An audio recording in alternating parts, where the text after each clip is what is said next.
Hey, Team Overton. My name is Mark Pearson. I'm with Stantec, who is a private consulting engineering firm, and we are a business partner at Overton. And I am answering the question today of what does a day in your job look like? And in order for me to set that up, I got to tell you a little bit about me. So I'm a senior principal, which really means that my job is to be a leader and to help manage a team. So I actually manage two kind of different teams. One is a business unit that's about 100 staff that are located across 12 offices. And then I also wear the hat of the Nashville office leader.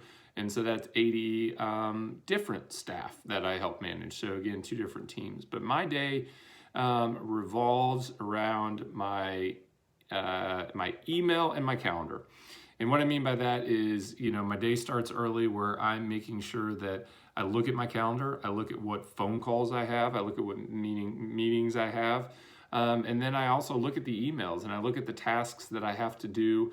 And I have to, almost daily do a very quick exercise in the morning of planning my day out and thinking through all the things that I have to get done because, it's not always as simple as just saying, hey, I'm going to have 15 minutes here to maybe get ready for a phone call because you never know when, something else might pop up and you need to be prepared. So, like I said, a very typical day for me starts very early. I like to be up early, so I like to start my work usually about 6:30 or 7 a.m. And the reason I do that is because it gives me some quiet time to do that planning, to maybe answer some emails I didn't get to. But then a typical day for me might be on the phone for 4+ hours, maybe longer sometimes. Because my job as a leader, as a managing leader, is to make sure I'm coordinating with folks, I'm checking in with staff, I'm making sure that projects are staying on target by making sure they're staying in budget and staying on schedule, because those are very important things for us. Clients hire us to solve problems for them, and we have a budget and a schedule and a deliverable that we have to provide to them. And so a lot of my job is to help manage that. At any one time, I may be overseeing 300 different projects. Now, I certainly don't know the details of each one of those, but I have dashboards that I manage to and different data that I pull that helps me to see kind of the health of each one of those. And sometimes when things start to show, very similar to the way you would go to see a doctor and they would, take some tests and look for signs. And so we can do the same thing in business where I can see some data.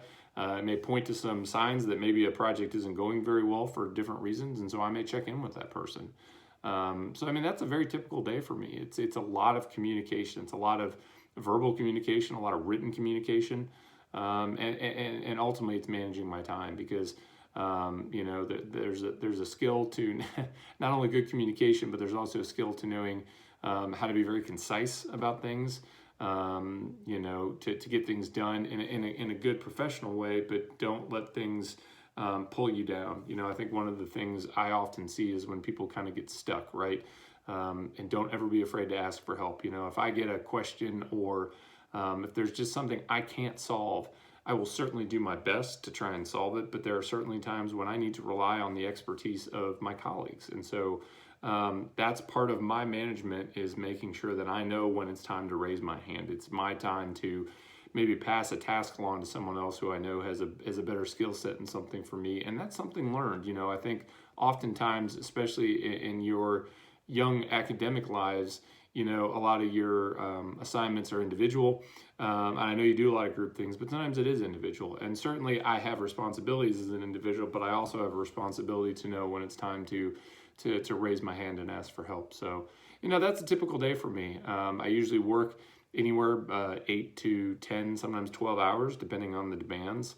And certainly in this virtual environment, those days are different because sometimes, things just they're not your typical 8 to 5 days where I'm driving in and dealing with the commute and all that. So anyways, I hope I've shared a little bit about it. It actually is a very exciting day. Usually for me, each day it's different. It's not the same thing, even though I'm on phone calls and emails. It's new and exciting each day. So I hope I've not made you think that the engineering and environmental science profession is boring. It's anything but. But if you have any questions, your teachers have my contact information, and I hope this information helped.